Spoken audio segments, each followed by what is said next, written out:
When I was young, a narcissist was a bloke in Greece. You'd read about him in a Ladybird book. He was called Narcissus, and he fell in love with his own reflection, went to kiss himself, and the motherfucker drowned. That was the end of it. So I'm amazed these days how, it becomes a thing all of a sudden.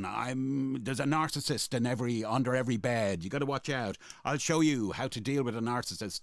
I'll show you my tricks and charge you for the... Listen, in life you get a sixth sense. And you'll know if you come across this Mr. or Mrs. Narcissist. And, in the style of Texans have a description. They say rattlesnake. So if a rattlesnake raises its head in Texas, you don't argue with it. You shoot it. And in the same way, you tell the narcissist, he or she, to just fuck off. If you say that to people, Bob Geldof style, fuck off, right? They will not deal manipulatively with you again. And that's largely what they are anyway. They are of a manipulative nature, sometimes of a flash one as well. And if I can just kind of deviate slightly from this so-called narcissist, in business, and I have vast experience in business, in corporate sales, you would come across these, as I would call them, wide boys or Del Boy types, and they could be very impressive and also very charming. But they all had a few traits in common. Oftentimes, if you scratched below that veneer, the image was all important. There was very little going on. Often very, very vacuous and indeed roguish in terms of bloody downright dangerous in business.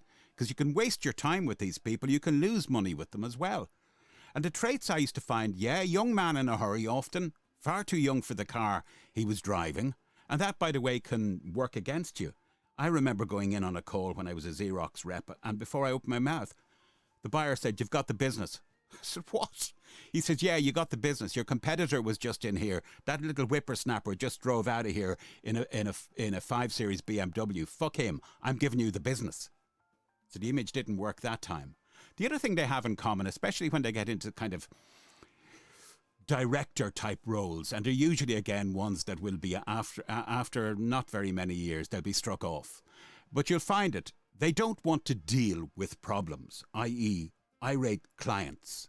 They would do anything. It's basically the kryptonite to the narcissist or rogue dealer is to get them an irate customer, particularly an articulate irate one. They will run a mile. They'll pass it on to their minions to deal with.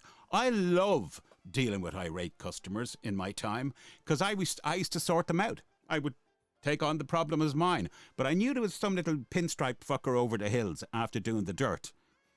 But the other thing that you would find as well is detail. They're not big into detail, and their eyes glaze over if the customer tries to give them detail.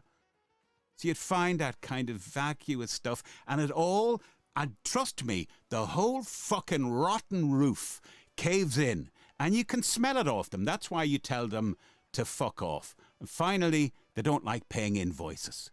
They shirk in the face of invoices, i.e. accountability, and they run a mile. So look, maybe it'll resonate with you, maybe not. Sayonara.